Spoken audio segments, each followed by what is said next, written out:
Excellencies, distinguished delegates, esteemed guests, ladies and gentlemen, welcome to the opening session of the World Leaders Climate Action Summit, convened under the auspices of the 29th session of the Conference of the Parties, the 19th session of the Conference of the Parties serving as the meeting of the parties to the Kyoto Protocol, and the 6th session of the Conference of the Parties serving as the meeting of the parties to the Paris Agreement.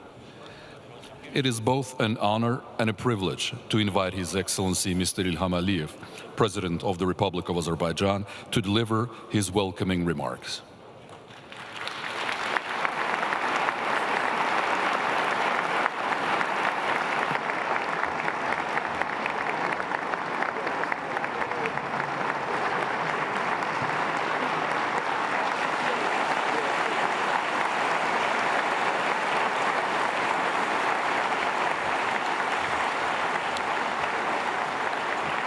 Distinguished Secretary General of the United Nations, distinguished heads of state and government, ladies and gentlemen, I welcome you all to Azerbaijan. Many of our guests are visiting Azerbaijan for the first time, so I hope that they will have a chance to get acquainted with our country, its history, traditions, and culture. I would like to thank Secretary General of the United Nations, Mr. Antonio Guterres, and the Secretariat of UNFCCC for their support to Azerbaijan on the path to COP29. I congratulate my dear brother, President of UAE, His Highness Sheikh Mohammed bin Zayed Al Nahyan, and all his team with landmark UAE consensus achieved at COP28 in Dubai and their support in preparation to COP29 in Baku. Last December, by unanimous decision of almost 200 countries, Azerbaijan was honored to host COP29. We consider this decision as a sign of respect to our country, as well as appreciation of our active role on international arena. Azerbaijan is a country where East and West, North and South meet, and this is not only about geography. We can build political, cultural, energy, trade, transportation bridges between different international actors. Mega projects initiated by Azerbaijan already changed the energy and transportation maps of Eurasia and led to establishment of fruitful multinational cooperation formats. Despite 30 years long occupation by Armenia of almost 20% of internationally recognized territories of Azerbaijan, despite ethnic cleansing and deportation of 1 million Azerbaijanis from their ancestral lands, we managed to build a strong country with self-sufficient economy and independent policy. 4 years ago, we celebrated the historical victory in the Second Karabakh War.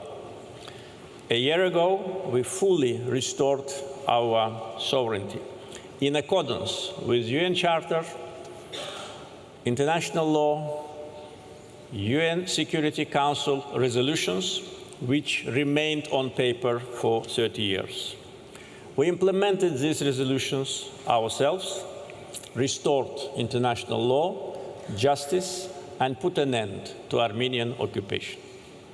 As the president of COP29, Azerbaijan will do its best to find common understanding between developed and developing countries, between Global South and Global North.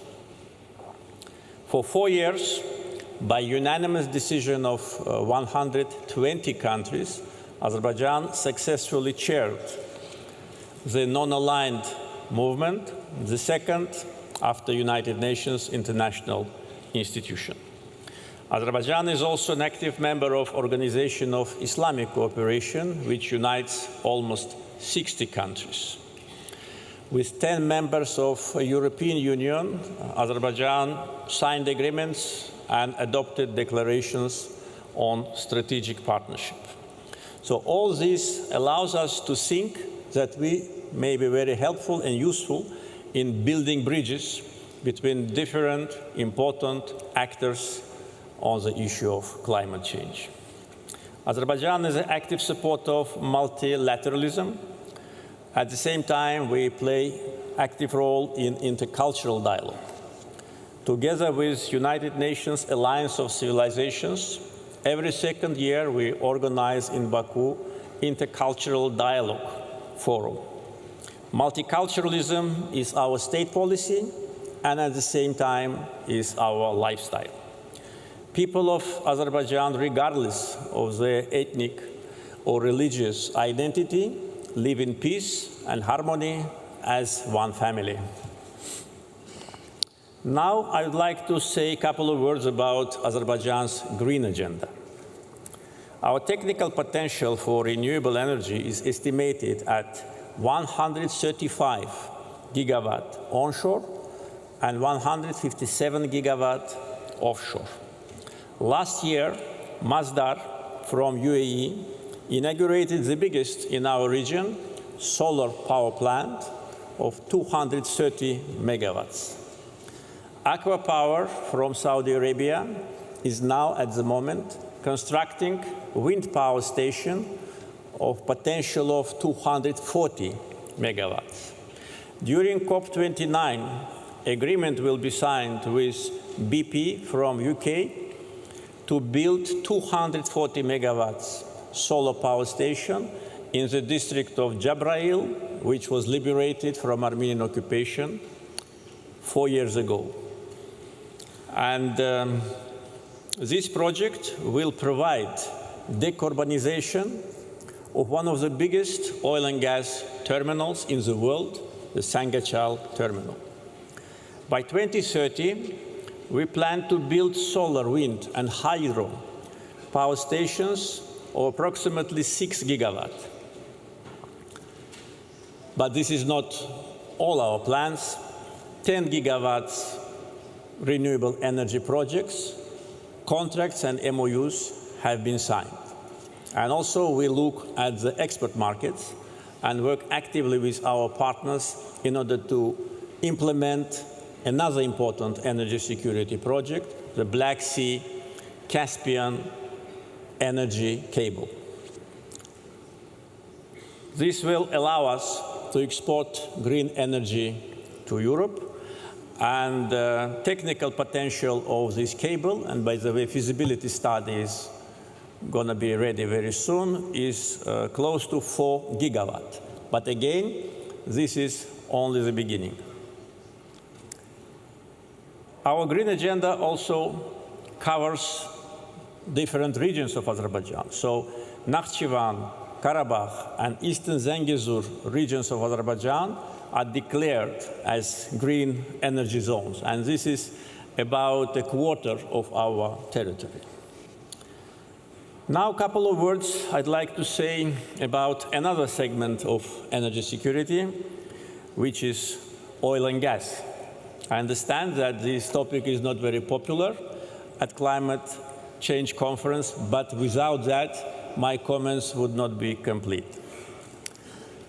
Just to begin with information. The world's first industrial oil well was drilled in Azerbaijan, in Baku, in 1846. It is situated not far from this place. Maybe it will take 10-15 minutes drive. The first offshore oil well also was drilled by Azerbaijani oilmen in the Caspian Sea in the middle of 20th century. In 19th century, Azerbaijan produced more than a half of global oil production. And if then some Western politicians and media called us a petrostate, probably that would have been acceptable. But when they call us petrostate now, today, this is not fair, and it only demonstrates lack of political culture and knowledge. Today, Azerbaijan's share in global oil production is 0.7. In global gas production is 0.9%. But fake news media of the country, which is #1 oil and gas producer in the world and produces 30 times more oil than Azerbaijan, call us petrostate. They'd better look at themselves, or at least at their neighbor, which produces 10 times more oil than Azerbaijan. Azerbaijan's share in global gas emissions is only 0.1%. I have to bring these figures to the attention of our audience because right after Azerbaijan was elected as a host country of COP29, we became a target of coordinated, well-orchestrated campaign of slander and blackmail. Western fake news media and so-called independent NGOs and some politicians, as if we're competing in spreading disinformation and false information about our country.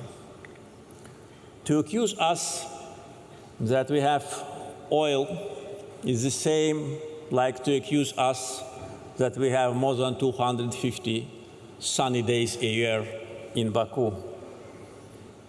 Countries should be judged by other criteria. For instance, level of unemployment in Azerbaijan, it is 5.4%. Level of poverty, it is 5.2%. Our green agenda, I already described our plans. How countries manage their foreign debt. In Azerbaijan, it's only 7.5% of our GDP. So these are, and many other, important criteria which should be a basis for kind of evaluation of the country's performance, but not the country's natural resources, which are the gift of the God. I said it several months ago, and now all those who want, international media, to attack me, just quote me that I said that this is a gift of the God, and I want to repeat it today here at this audience. It's a gift of the God. Every natural resource, whether it's oil, gas, wind, sun, gold, silver, copper, all that are natural resources. And countries should not be blamed for having them and should not be blamed for bringing these resources to the market because the market needs them the people need them.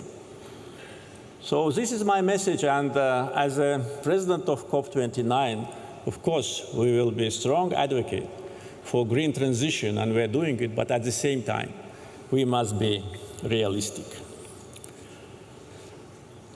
Also, another point of accusation is that 2 years ago, Azerbaijan and European Commission signed declaration on strategic partnership in the field of energy.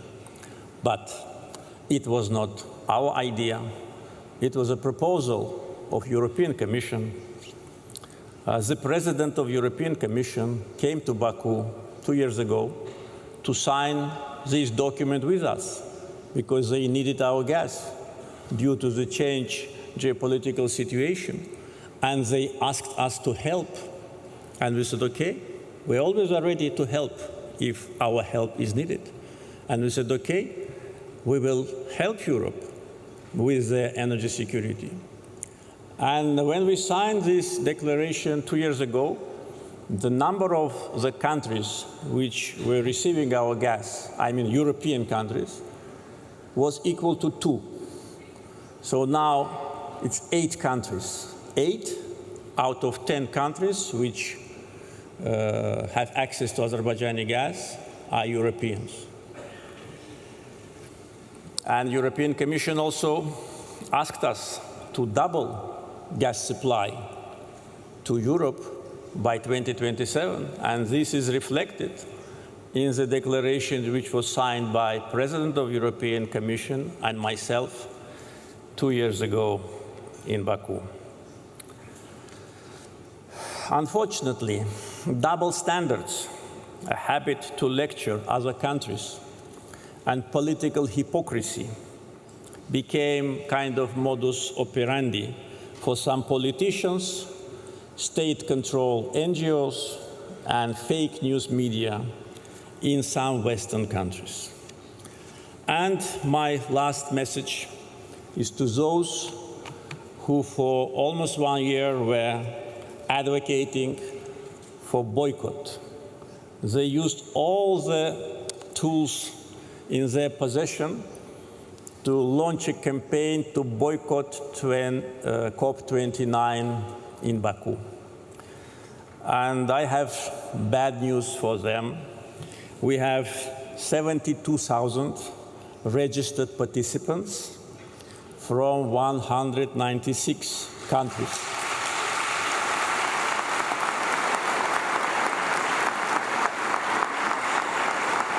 Among them, 80 presidents, vice presidents, and prime ministers. So the world gathered in Baku, and we say to the world, welcome to Azerbaijan. Thank you.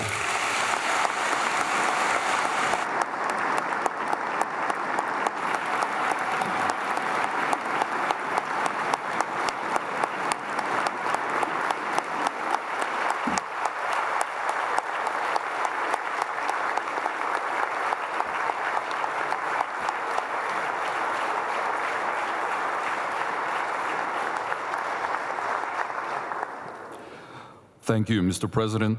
It is an equally distinct honor to welcome His Excellency Mr. Antonio Guterres, Secretary General of the United Nations, to address this distinguished gathering.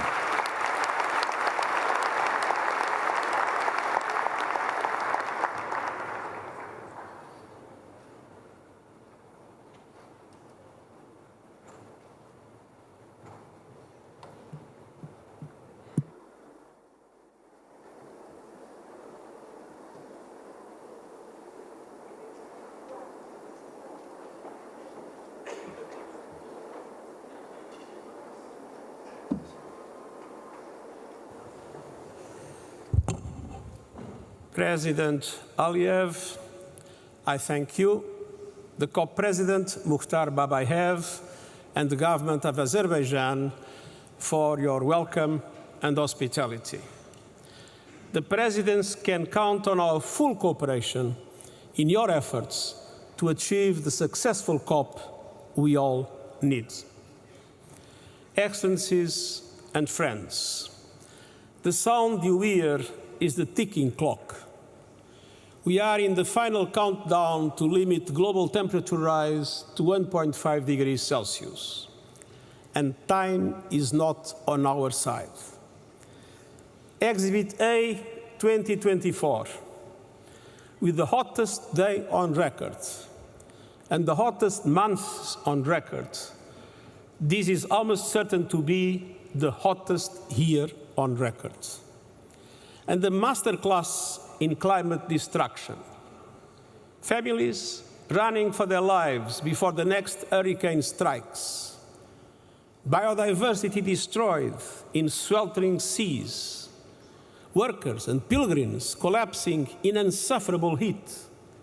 Floods tearing through communities and tearing down infrastructure. Children going to bed hungry as droughts ravage crops. And all these disasters and more are being supercharged by human-made climate change.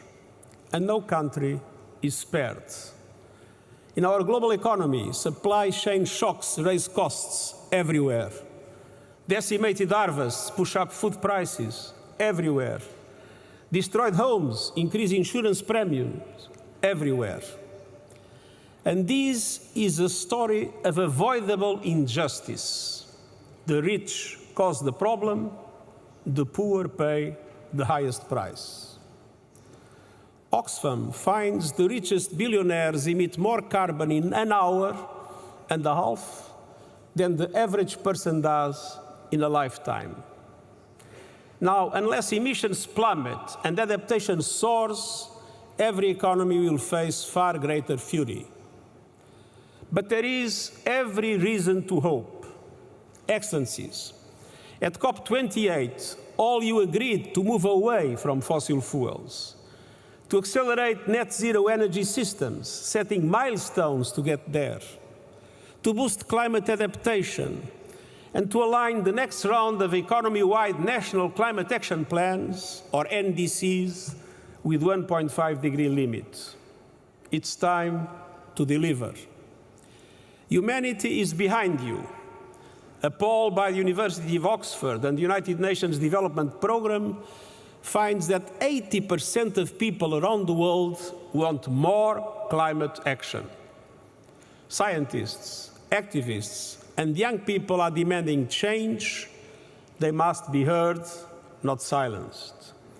And the economic imperative is clearer and more compelling. With every renewables rollout, every innovation, and every price drop.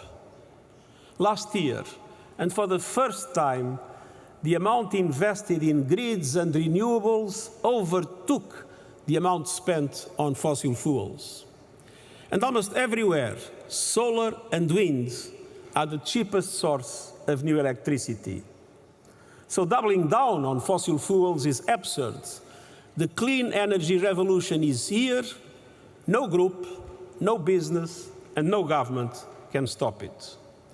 But you can and must ensure it is fair and fast enough to limit global temperature rise to 1.5 degrees Celsius. And I urge you to focus on three priorities. First, emergency emissions reductions. To limit global temperature rise to 1.5 degrees Celsius, we must cut global emissions 9% every year. By 2030, they must be down 43% on 2019 levels. Unfortunately, they are still growing at the present moment. Now, at this COP, you must agree to rules for fair, effective carbon markets that support that fight. Yesterday, you made an important first step. You must build on it by agreeing rules for markets that respect the rights of local communities and leave no space for greenwashing or land grabbing. By next COP, you must deliver new economy-wide national climate action plans. And you have agreed that your new plans will align with 1.5 degrees. That means they must cover all emissions and the whole economy. Advance global goals to triple renewables capacity, double energy efficiency, and halt deforestation by 2030. to slash global fossil fuel production and consumption 30% by the same date, and to align national energy transition strategies and sustainable development priorities with climate action to attract the needed investment. All these must be achieved in line with the principle of common but differentiated responsibilities and respective capabilities in the light of different national circumstances. But all countries must do their part, and the G20 must lead. They are the largest emitters with the greatest capacities and responsibilities. They must bring their technological know-how together with developed countries supporting emerging economies. And every nation must have the tools and resources for climate action. And the United Nations is ready to support that effort every step on the way. We are supporting developing countries with new NDCs through the Climate Promise Initiative, and striving for justice in the renewables revolution through our panel on critical energy transition minerals. But ultimately, only you can deliver on national ambition and action. Only you can beat the clock on 1.5 degrees. Excellencies, second, you must do more to protect your people from the ravages of the climate crisis. The most vulnerable are being abandoned to climate extremes. The gap between adaptation needs and finance could reach up to $359 billion a year by 2030. And these missing dollars are not abstractions on a balance sheet. They are lives taken, harvests lost, and development denied. Now more than ever, finance promises must be kept, and developed countries must race the clock to double adaptation finance to at least $40 billion a year by 2025. Adaptation investments can transform economies, driving progress across the Sustainable Development Goals. We need countries' new climate action plans to set out adaptation financing needs. And we need every person on Earth to be protected by an alert system by 2027, in line with our early warnings for all initiative. And we need climate justice, particularly a surge in pledges to the new loss and damage funds and commitments turning into cash, with finance pouring into the fund's coffers. But we also need a fundamental step change across the board. And so, Excellencies, the third priority is finance. Developing countries eager to act are facing many obstacles: scant public finance, raging cost of capital, crashing climate disasters, and debt servicing that soaks up funds. The result?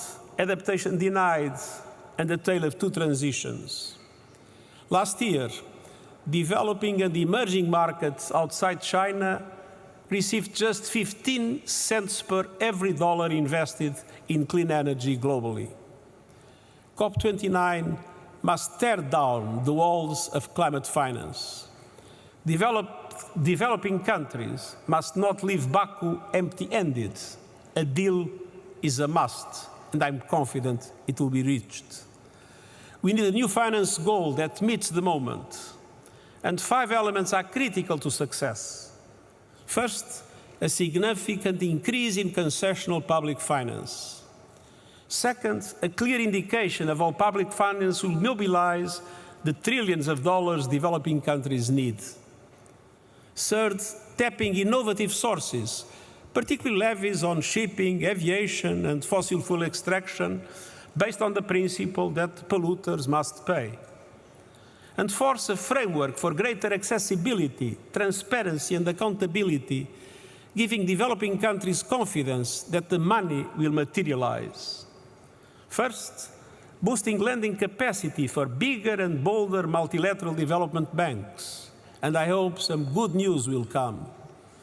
That requires a major recapitalization and requires reforms of their business models, including so that they can leverage far more private finance. The resources available may seem insufficient, but they can be multiplied with a meaningful change in how the multilateral system works. big sums require big change. The COP29 outcome must build on the Pact for the Future agreed by consensus in New York in September and drive progress. And I urge the major MDB shareholders to use their position to push for change. There is no time to lose. On climate finance, the world must pay up or humanity will pay the price. Excellencies, in this crucial period, you and your governments must be guided by a clear truth. Climate finance is not charity, it's an investment. Climate action is not optional, it's an imperative.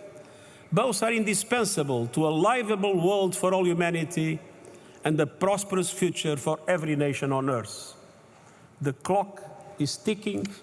I count on you, and I thank you.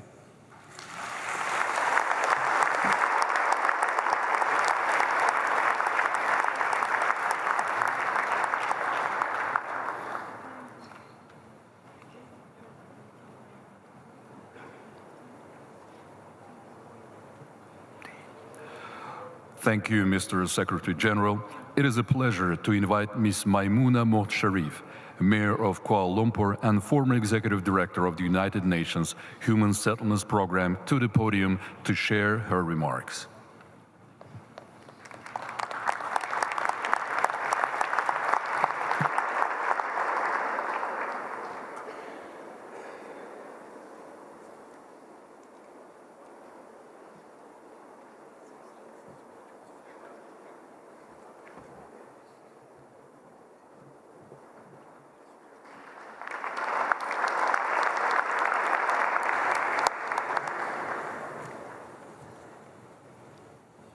His Excellency Mr. Ilham Aliyev, President of the Republic of Azerbaijan, His Excellency Mr. Antonio Guterres, Secretary General of the United Nations, His Excellency Mr. Mukhtar Babayev, COP29 President, Excellencies, Head of State, Heads of Government, Heads of the delegations to the 29th Conference of Parties of COP29, Ambassadors, Mayors, distinguished guests, ladies and gentlemen, Assalamualaikum warahmatullahi wabarakatuh, Salam Malaysia Madani, and good afternoon to all of you.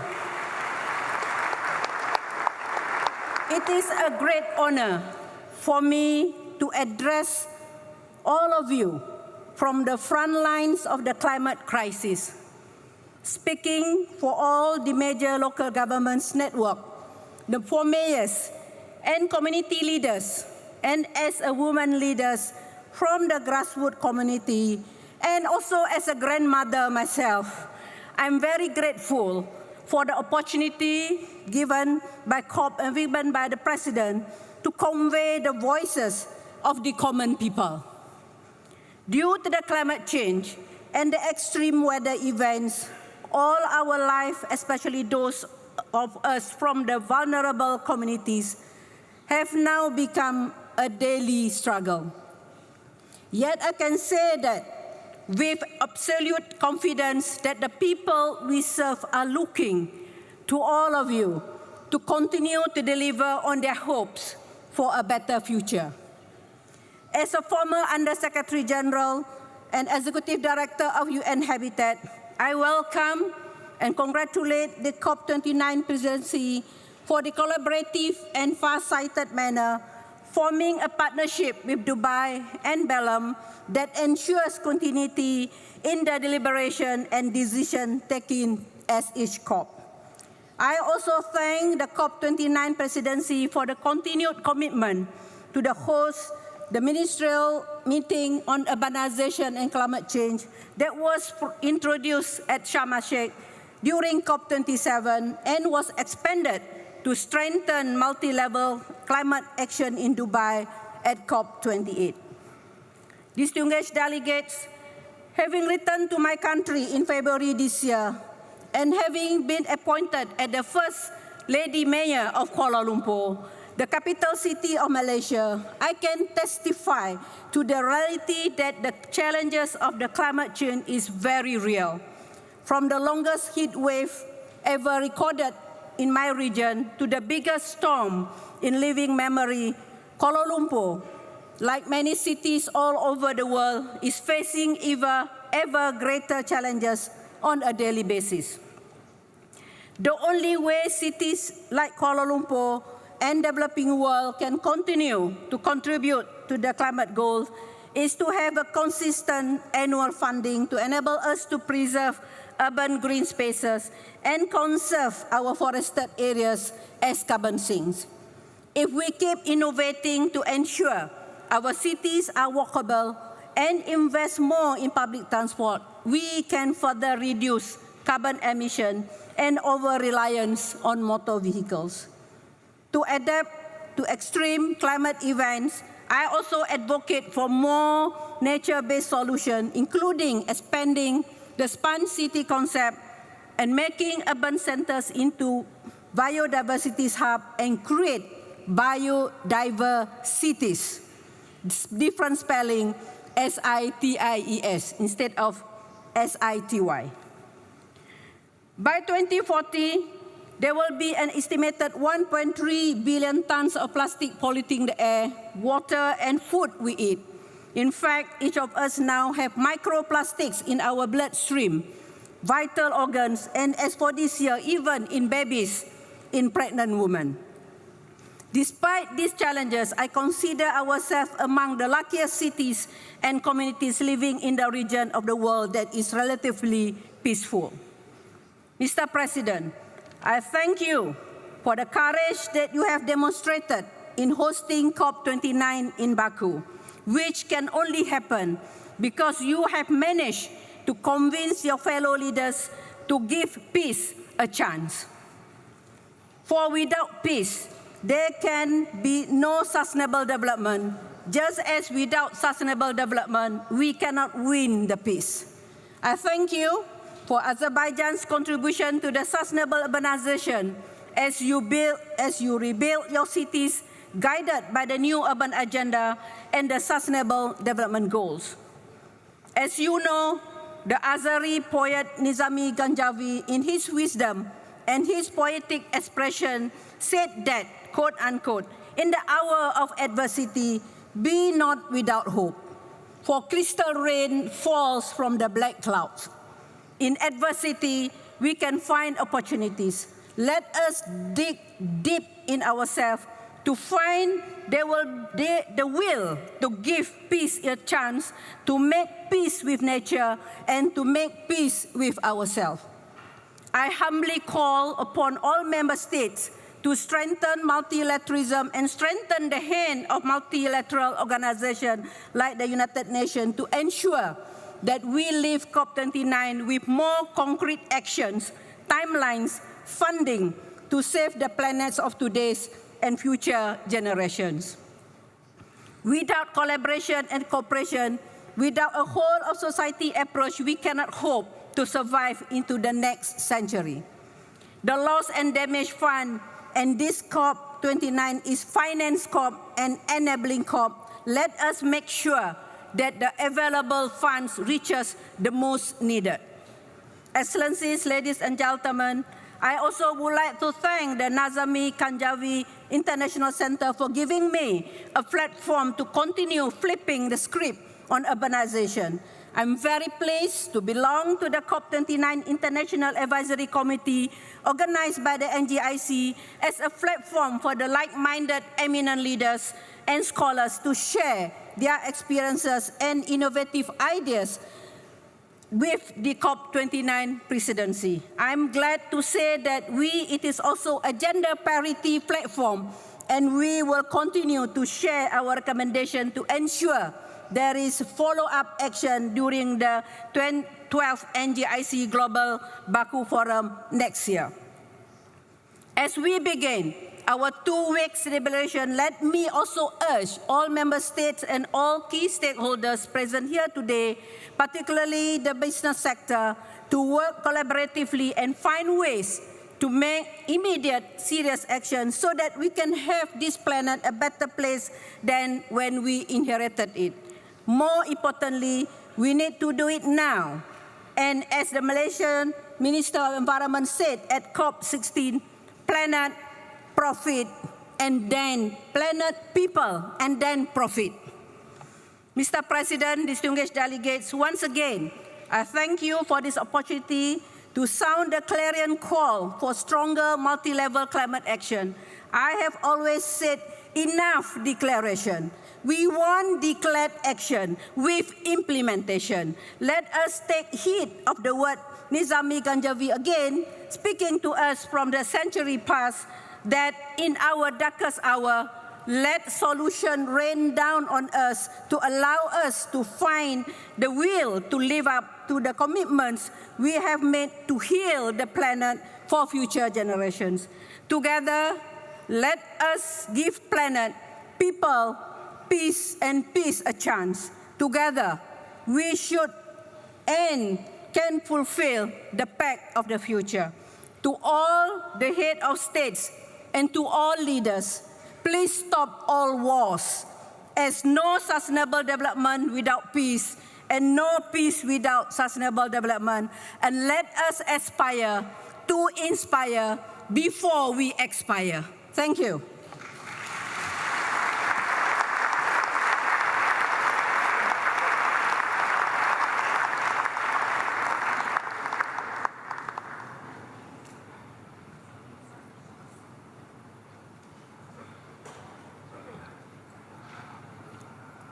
Thank you, Ms. Sharif.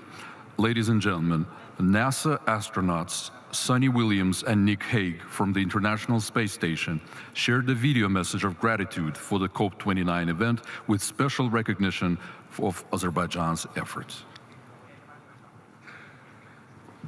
Greetings from the International Space Station. I'm NASA astronaut Sonny Williams, along with my NASA crewmate Nick Hague. When we look down on the Earth from 260 miles above, it's clear how interconnected we all are. We orbit the Earth every 90 minutes and can see how our planet is changing, from increased extreme weather like hurricanes to shrinking glaciers and increased wildfires. Through instruments on the space station and our fleet of Earth-observing satellites, NASA and our partners are observing our planet and the effects of climate change and making our data free to the world.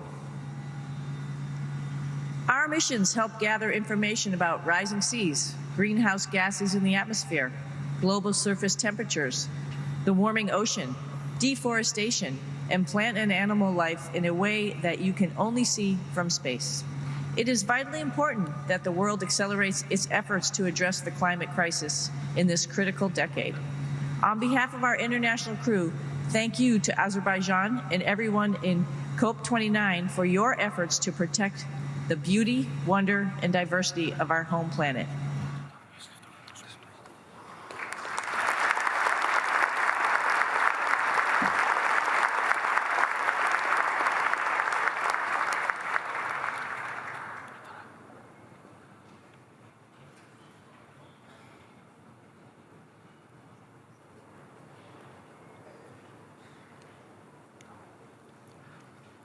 Esteemed guests, we are now delighted to begin the cultural program.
sesidir aşığa esan.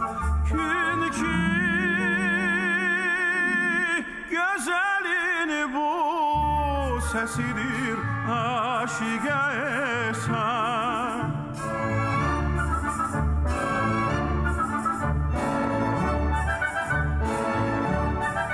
Sordum ki gönül hardadır, aldın bu cevabı.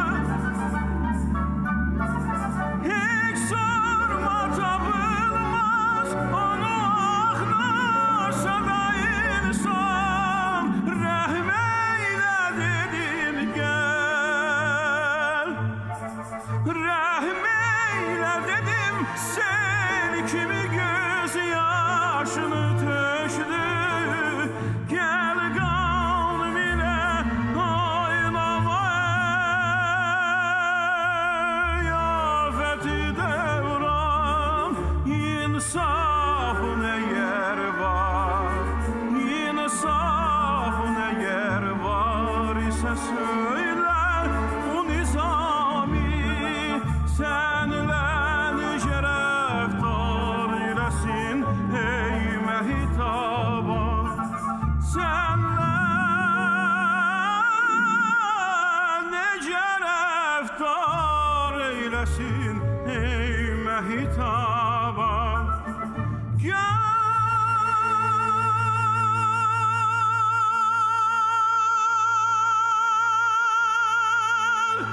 sevgili canan.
senin ol gelbilen veslinand içtiminan.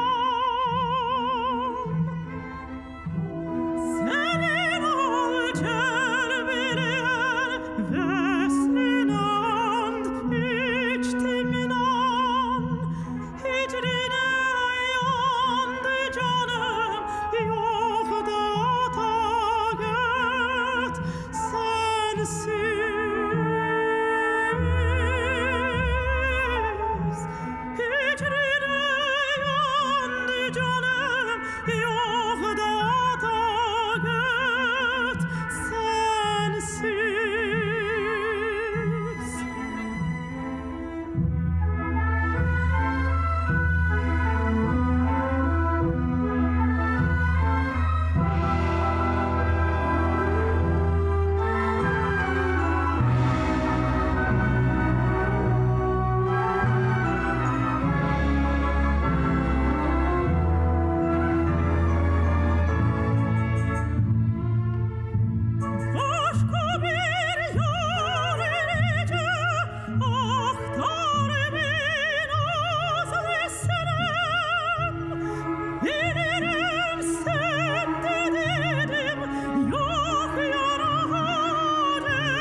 sevgili məhbub mənim.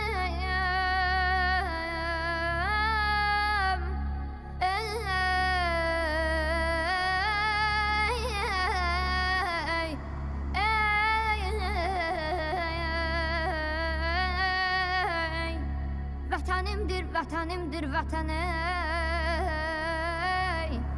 Vətən sevməyən insan olmaz.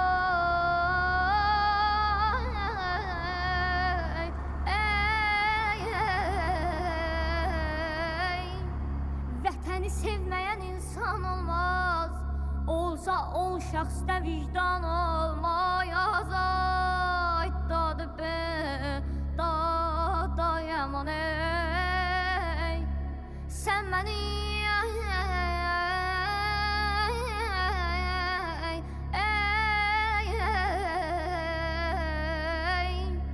sən mənim köksümdə çarpan ürəksən.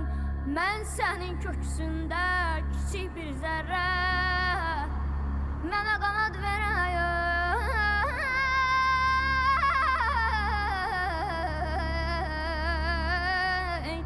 mənə qanad verən odu diləksən. Adına, özünə vətən deyirəm. Çölünə, düzünə vətən deyirəm. Ay dadı be, dada yaman ey.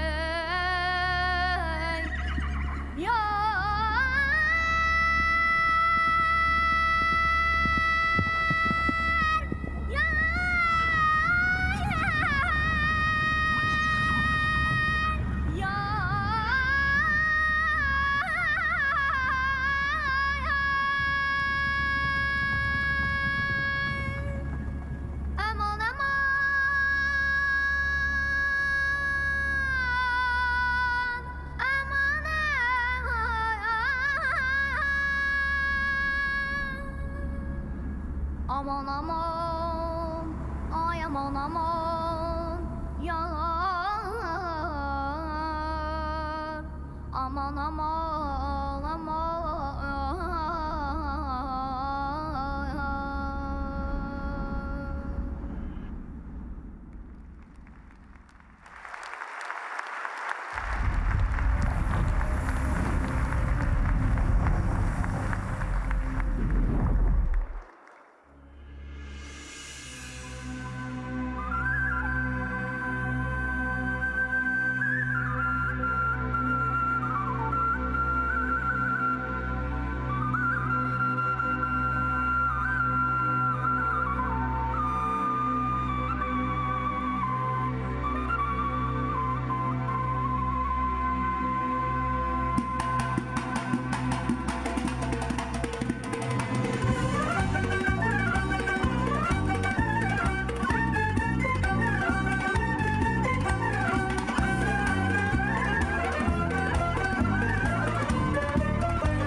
saçın uzun hörmezler, gülü gonca vermediler sarı gelin.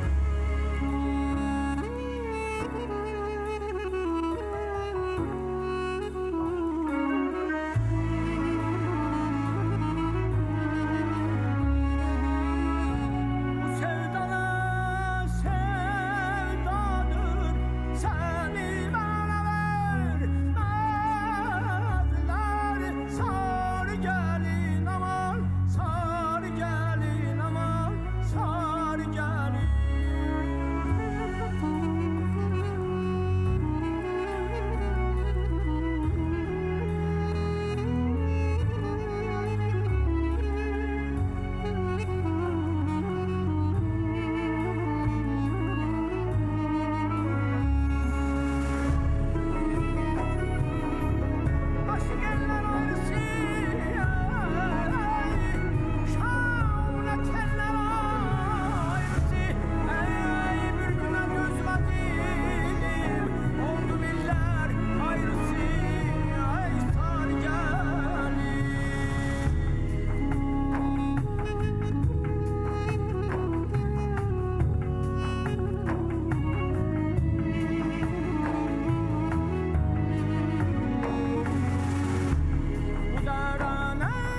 kaldı halkın sesi, işığa kaldı hasret, gedim onların kesir.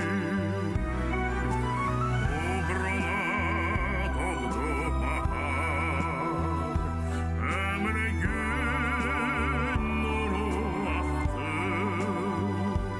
güneşe baktı dağlar, çaylar donduru aktı. Var ol kanatlan, ey Azerbaycan, var ol kahraman, sen Azerbaycan. Var ol kanatlan, ey Azerbaycan, var ol kahraman, sen Azerbaycan. Dünyalı gezir bugün, halkımın sefer sesi, parlayır mayak gibi, anam otlar ülkesi. Var ol kanatlan, ey Azerbaycan, var ol kahraman, sen Azerbaycan.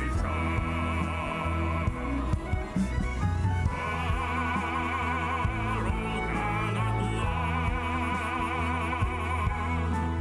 ey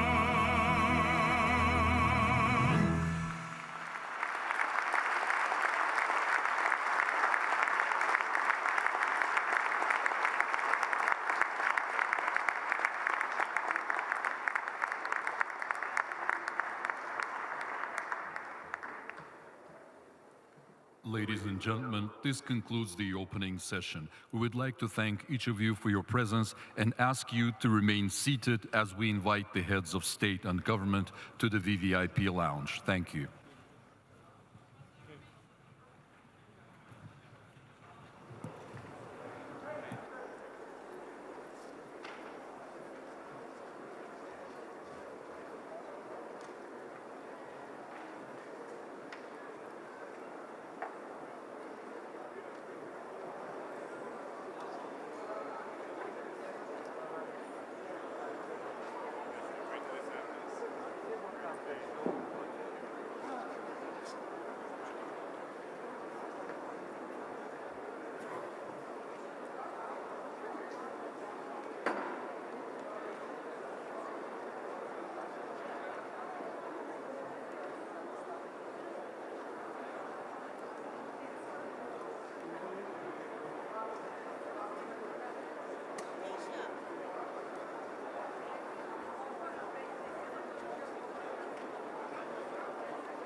Déjà,